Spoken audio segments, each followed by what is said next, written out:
आजकल बदमाश हो गई हो, एमओ में सब में पास हो गई हो। आजकल बदमाश हो गई हो, एमओ में सब में पास हो गई हो।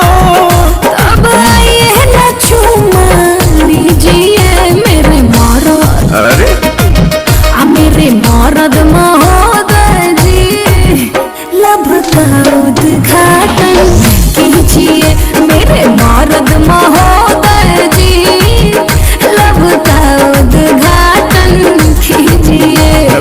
ना